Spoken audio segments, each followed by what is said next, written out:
I'm gonna leave my house tonight. Oh, yeah. Here we go, here we go, here we go. Get ready, get ready, get ready.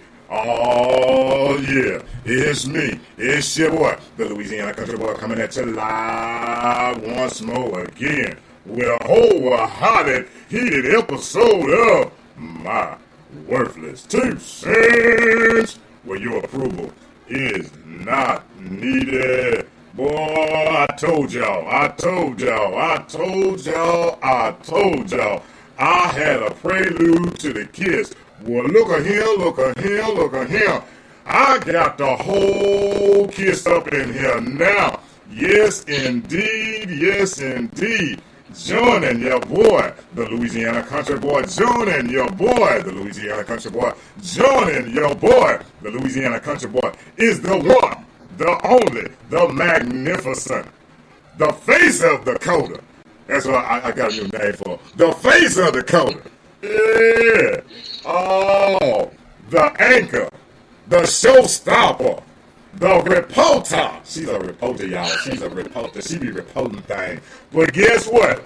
She be talking to folks. Now folks finna talk to her. Ooh-wee.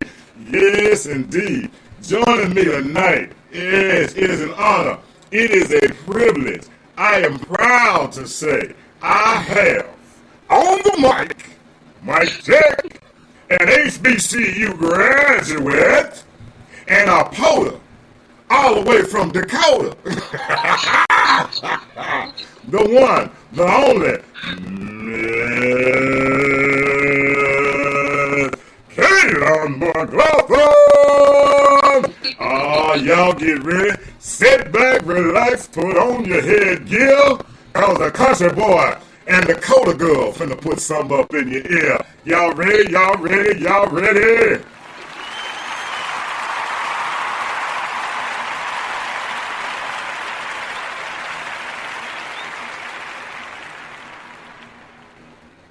Alright, but look here, I'm back and I'm gonna sit back and I'm gonna let her do her thing. I'm gonna let her introduce herself, tell you about her, tell you what she do, and I'm gonna me, nosing me. I ain't got no food, so I'm gonna have to ask a question or two. So, with no further ado, here she is. Do your thing, Cody girl. I don't think I've ever been introduced that enthusiastically. You need to be the voice of something for real, because that was big. But hello, how are you? Hey, how you doing? You talking to me? You talking to them? How you doing? I'm talking to everybody. Hey, y'all. How's everybody? Hey, y'all.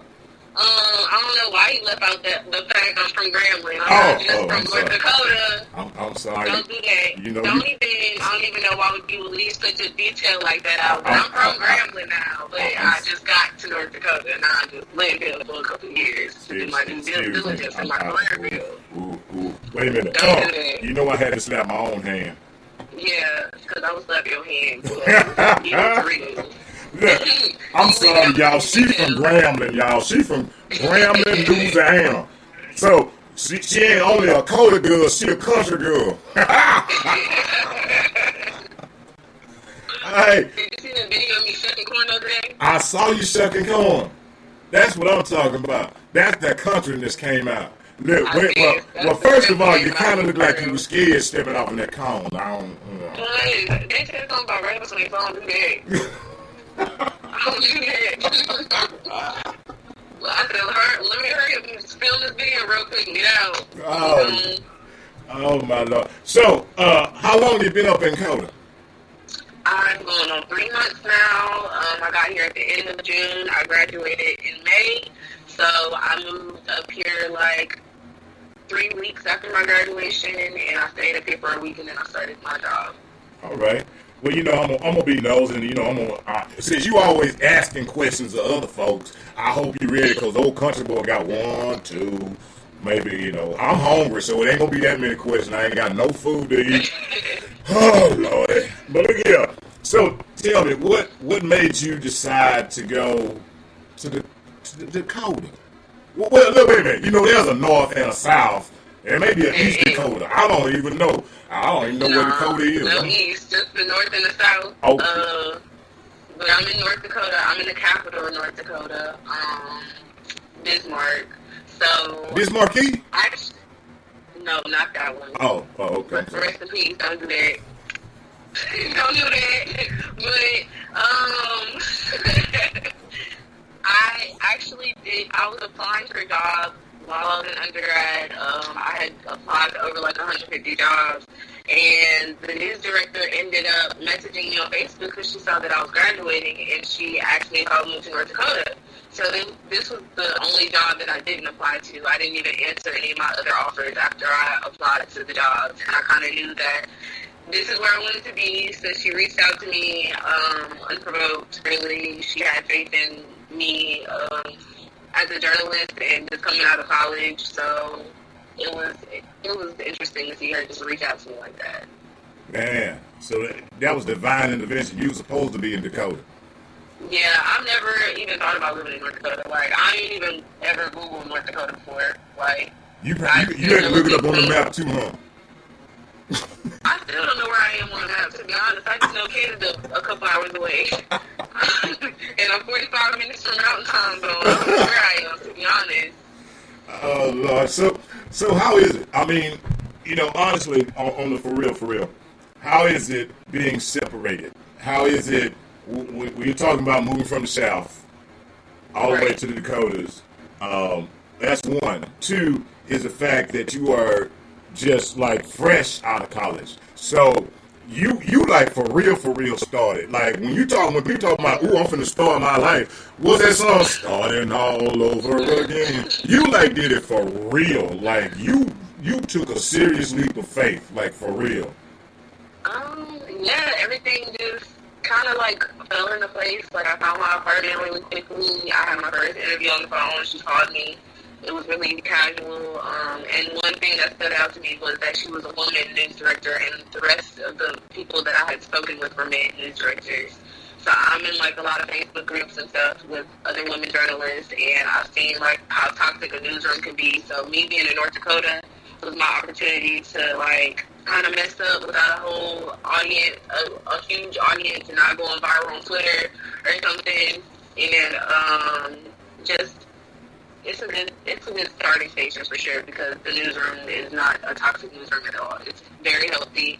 But I will say I have been a little culture shocked being away, coming from the HBCU in New Orleans, because like I'm used to being around a lot of black people, right. And there's just not a lot of black people here in North Dakota, in Bismarck specifically. Like we have another station in Minot, and there's an Air Force base here, so there's more black people there than there are here. But yeah, I'm the only black girl on the station here. We have another black girl reporter at the other station, but that's been the biggest culture shock. There's no Chick-fil-A, there's no Walgreens, there's no Chase, there's no Sonic. Everything that I'm used to is kind of not really here. So wow. So okay. So what do you do in Dakota? I mean. Other than sleep and shuck corn. So, like, I attract people, so I always find, like, my kind of niche of people. For the most part, my coworkers hang out with my coworkers because we have a certain brand we have to uphold when we, like, we'll go to a bar or something. So it's just better for us to go as a group because, like, as individuals, we can't really, like, be out doing just, like, with anybody. Like, right. We can't just be seen with anybody. So, for the most part, I hang out with my coworkers. They're all older than me. I'm the youngest one in my newsroom at the whole station. So, you broke all the trends. You just the trendsetter. So I think I'm the first black girl that they've had as the morning reporter at the station. Wow. So how's that? I mean, how's that carrying that torch? Because you really are leading the way for other young black women who want to step into that field. I mean, you are really, really doing it. Like, you trendsetting. I know. It's pretty easy for me. Like, I think that, like, just who I am and the person that I've grown to be, like, I was the only black girl in my class in Ruston in elementary school at A.D. Phillips. from like kindergarten to third grade. So that was something that I was kind of used to. So being at my HBCU and in New Orleans kind of refreshed me, and I learned a little bit about my history and my culture. And I feel like it's important for me to like publish that to the world, like, because it's there for us to read about and learn about, but Black people just don't have the resources to get to them. So I kind of put myself in a position where I could be the Black person that had the resources, so I can convey the message as needed. That's good. That's good. That's good. You're stepping out there. You stepping out there. You know, that is... being in North Dakota, like, they don't have a lot of Black history lessons. Like, they don't teach Black history in schools here. It's just not necessary because there's not enough Black people. Right. So, if I'm here, then it's Black History Month, and I'm doing segments every day about Black history, and it's on their morning news. They have information that they never would have thought of even looking up because it has nothing to do with them. Hey, that's good. I mean, that's really, really good. You know, I commend you for that, for just stepping out, for taking the lead. You know, instead of just going like, no, I want to go somewhere where I'm comfortable, and, you know, I want to be around here. I was going to ask you, it was one of the questions I actually thought of, my own self. I thought of a question. Yeah, the country boy thought of a question. Let me ask you, with the position that you have and this opportunity that you've been blessed with, do you think it's more about skills or personality? Personality, 100%. Because when my news worker reached out to me, I initially told her, I was like, I'm not even gonna lie to you. I don't really know what I'm doing. Like, I know a little bit of what I'm doing, but I'll make it look good. And she kind of laughed, but I really meant that. And I kind of got in the workroom, and I go live in the mornings with my story. So, you know, I've been getting into that a little bit more. It's just like a personality thing. You have to get along with people at the station. You have to attract people for my job because you have to make people comfortable with speaking with you. You have to form relationships. Like, I've met senators of North Dakota. I've met all the sheriff's department and police departments of, like, surrounding towns just so they can know my face. So if something does happen, they can reach out to me and, like, I can be that person to put it on the news. Well, I'm going to have to say something. You the only one of you. It ain't going to be hard for them to not know. You don't... Exactly. That's one of, I will say that's one of the advantages. Like, I do get recognized when I go to, like, the grocery store or, like, a gas station. Like, if a Black person sees me, they're like, oh, you're a new reporter. Like, I'm like, yeah.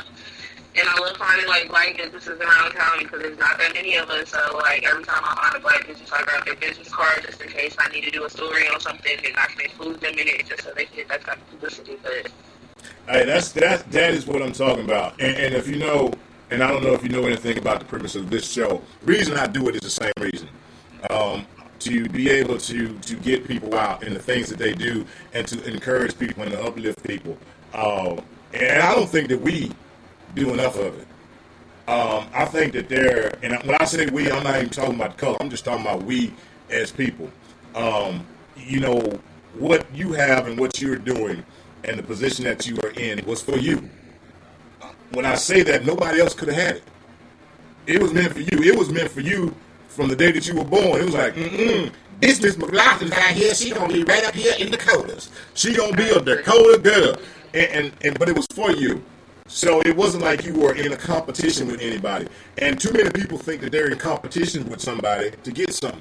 You can only get what's yours.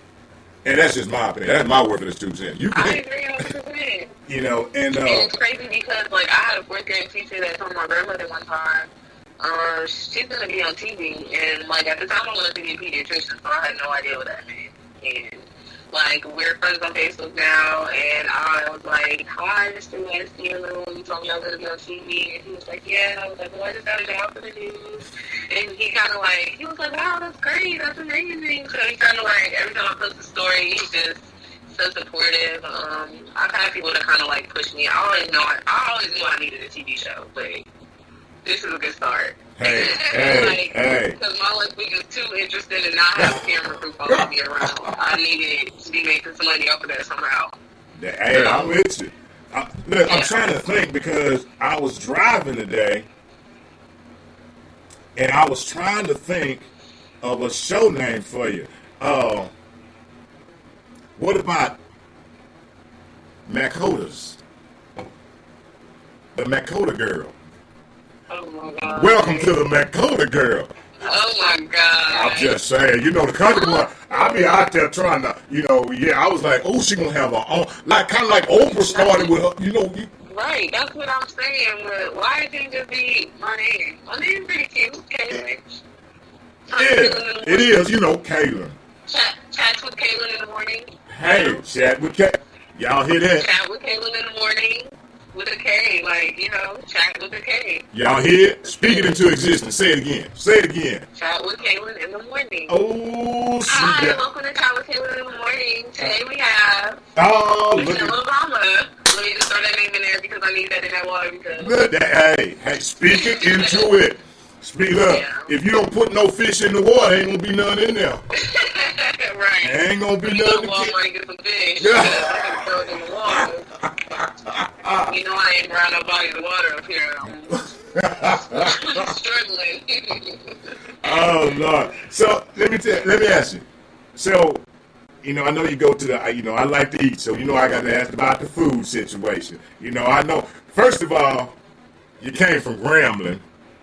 Second of all, you left there and then you were down in New Orleans.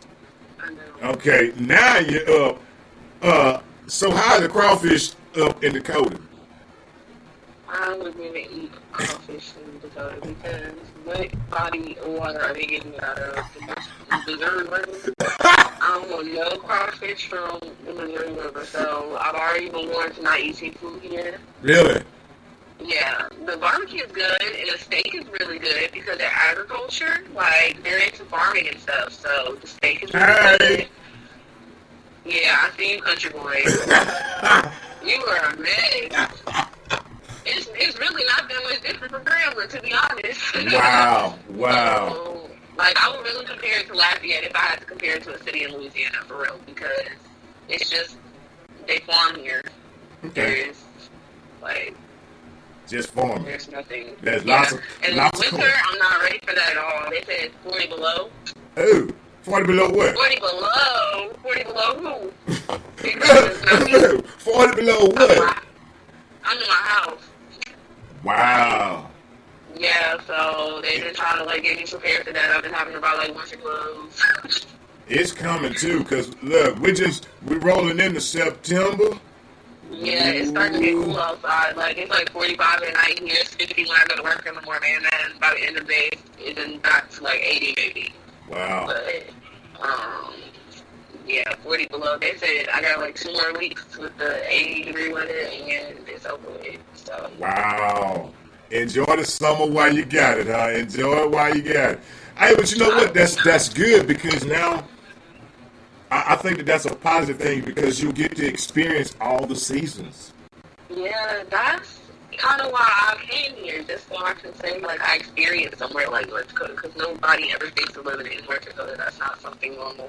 That's not something you say, I want to move to North Dakota. But I will say that I met a lot of, like, since in the almost 3 months that I've been here, I've made a lot of connections, and I've networked a lot. Like, interviewing Bernie Sanders, that was really cool. Like, I don't know how I got that opportunity, but it was for me. Like, I wouldn't have got that opportunity if I wasn't here in my field. Right. They wouldn't have had a platform to reach out to me on. So, and I met, a lot of different people in the community here that, like, love the community and help. I've interviewed veterans. I've interviewed food restoration drivers. I've interviewed a lot of different people.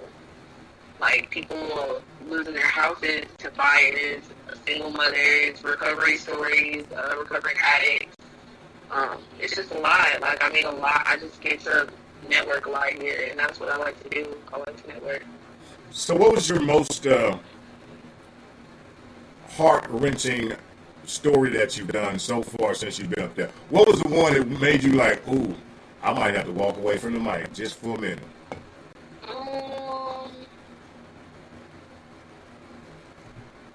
I guess I've had, like, maybe 2 of those. But my first one was, I did a story about this lady and her son, her special needs son. He has, like, 9 or 10 disabilities, 9 or 10 plus disabilities. He's 2. and she was raising money on a GoFundMe to get a handicapped accessible van for him, so they can like transport him to doctor's appointments and stuff. So that was, it was so cute. Like, and then in 24 hours they made like $1,400, and after they ran the show, and then they met their goal by the end of the week. Wow. So she was able to get the van, and she sent me a thank you card, and she sent me a picture with the baby in a same outfit that she knows I'm from Louisiana. So that was cute. Like, she was just so appreciative of me, like, giving them the time of day and just listening to their story and getting the word out there that they needed help, because that's all they needed, because they got what they needed from my story. So she's just been very grateful. She's kept in touch. Like, she sent me pictures. She sent me a thank you card. So that made me feel like I was doing my job correctly. All right, it's a good thing when I say the Heavenly Father lets you know that you're on the right track. Those little things when you be like, man, am I doing anything? Is this? Right. And then you get that where like, you know what? I'm exactly where I'm supposed to be, doing exactly what I'm supposed to do. That right there, what does it say? Sometimes you have to encourage yourself, but you be like, Lord, can you send me something? Lord, just a little bit of nugget, something to encourage me. And it feels really good. So, yeah. I'm gonna, I ain't gonna hold you long. I got one more question. Right. And I told you prior to the interview, I told you the country boy had one question he wanted to ask you. I hope you did your homework. I'm not even gonna lie. I do remember the question, but I haven't thought about it since you asked, so you're gonna get it off. You're gonna get the real answer. Hey, well, look here. That's what this show is about, the real answer. Look, it's called My Worthless 2 Cents. I like to improv my scripts. That's what I'll be reading scripts all day at work. I don't want to make my own when I get home. So. Here is this final question. Miss McGlothen, what is it like to be you? I don't think a lot of people would be. It'd be a lot for a lot of people. Like, the reactions I get from people outside of my life, they're like, somebody's always calling you, somebody's always like needing you, or I think it would be overwhelming for most people, but I think I've kind of adapted to just, like, I've just accepted the fact that my purpose on this earth is to help people. So, my life is fine. Like, you're never really bored for long. So, it's great being me, I think. Like I said, I wouldn't say a lot of people will want to be me because I have so many responsibilities. And it takes time to learn how to balance those. But, yeah, I think that if I was a little girl, I would want to be me. Oh. I'm proud of who I am. There you go. I'm proud of the person that I've become. So, yeah, I think being me is just about being productive, being helpful, just serving my purpose, because I find that I have a lot of intuition that a lot of people just don't have. So if I can share the knowledge, if I can help somebody, that's what I'm here for. So. Well, that's what it's like to be you. That's what I'm talking about. Yeah. Hey, well, look. I mean, it's a little stressful because you got to find a new outfit every day. I spend a lot of money on clothes now. I be on the news. If you don't want to spend a lot of money on clothes, if you don't like shopping, you could never be me. But wait. So that's a bad thing or a good thing? That's a bad thing. It's a real bad thing. Stressed out retail therapy. That's the downfall there. We're not going to get into that, but it's a part of it. You said retail therapy. Lord. Retail? What? Oh, that's my. necessary, Uncle Donnie. Candles. Anything. Clothes. Oh, Lord. Oh, my goodness. Wow. Plants. I just started buying plants. Pots. Hey, ain't nothing wrong with that. Look, because guess what? The old country boy got him a little plant. That's right. I bought a Magnolite pan the other day. Whose grandmother am I? I'm not get so excited with my phone. I am the real Dakota girl. Oh, Lord. That is beautiful. That is beautiful. If you wanted to tell the world anything, if you wanted to share anything, one thing that would encourage, uplift, inspire, this is your time. This is your time, Miss McGlothen. Tell the world something. I think the most valuable thing that I could tell anybody is you know what's best for you. And with that being said, I mean, you can't allow anybody to dictate what you do, how you act, what you look like, because you are, God put it inside of you to know what you're supposed to be doing. Nobody else has that knowledge. That's not something that your mama can tell you or your cousins. Like, you just kind of have to be in touch with your inner self for real to be successful. That's key. Hey, I like that, because guess what? I truly believe one thing: success does not come from the outside. I agree. It comes from the inside. If you can't sell yourself, why do you think somebody else gonna sell you? Right, and I feel like at a young age, I just decided that I was gonna be successful, and that's just kind of what I stuck with. Like, there's no other option. All right, and you have done a wonderful job, little Oprah. Little Oprah. Wait, I'm going to close this thing out, but I want everybody to know, coming up, the name of her show is, what is it? Tell them the name of your show, girl. Chat with Kaylin in the morning. Whoa. Is that what I'm saying? That is it. Hey, y'all heard it here. Y'all heard it here live. That's right. Chat with Kaylin in the morning. Y'all get ready, because she's coming. She going to be on all the stations. She going to forget all the stations. She going to own all the stations. You ain't got to be on them. You going to own them. They're yours. Wait a minute. I got one. Oh, who? Okay. Already. Yeah. Hey, look at here. I thank you so much. Look at here. I told y'all to sit back. I told y'all to relax. I told y'all to put on your headgear. I told you the Cola girl has something for your ear. Look at here. Y'all have a good one now. You hear?